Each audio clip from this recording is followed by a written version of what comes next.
Subscribe कीजिए हमारे channel को और बेल आइकन पर क्लिक कीजिए ताकि हमारी वीडियो आप तक सबसे पहले पहुंच सके और लाइक जरूर करें।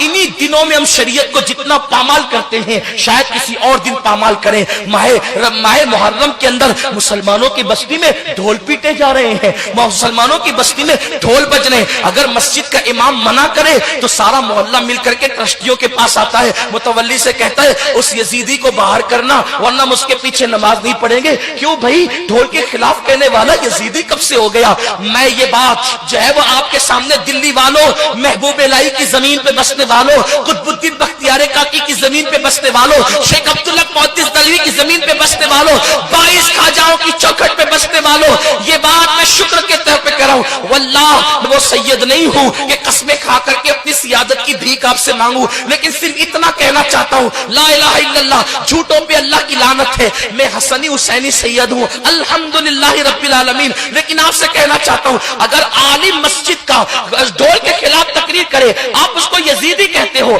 अगर हिम्मत है तो मुझे भी यजीदी कहना, मैं हसन और हुसैन की औलाद में हूं, अल्हम्दुलिल्लाह। लेकिन आपसे बस इतना कहना चाहता हूं, इतना पूछना चाहता हूं, आप ढोल बजाने को हुसैनियत तसव्वुर करते हैं, आपसे पूछना चाहता हूं, आखिर खैमे हुसैन में ढोल कब बजा था? जब अली अकबर की शहादत हो रही थी तब ढोल बजा था, अली असगर की शहादत हो रही थी तब ढोल बजा था, कासिम के लाश में घोड़े दौड़ाए जा रहे थे तब ढोल बजा था, बीबियों की चादरें छीनी गई थी तब ढोल बजा था। ढोल कब बजा था?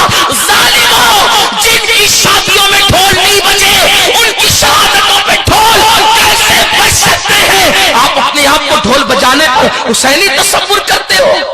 ढोल तो दमिश्क में बज रहे थे, ढोल तो दमिश्क में बज रहे थे। और सुनो, अगर शहादत हुसैन पे ढोल बजाने का इतना ही शौक है तो फिर बजाना, खुशी से बजाना, लेकिन उससे पहले एक शर्त है, जब तेरे 18 साल के बेटे का जनाजा उठे उस वक्त ढोल बजाना, उसके बाद अली अकबर की शहादत पे ढोल बजाना।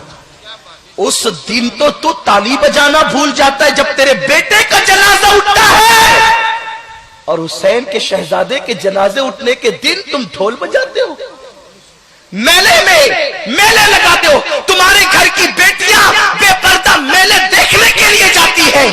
कहां वो सैयदा फातिमतुज़ ज़हरा का किरदार जिसके सर के दुपट्टे को कभी चांद और सूरज ने नहीं देखा?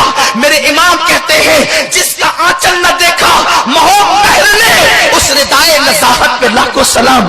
कहां वो बीबियों का किरदार, कहां वो बीबियों का किरदार जब बीबियों से दुपट्टे छीन लिए गए?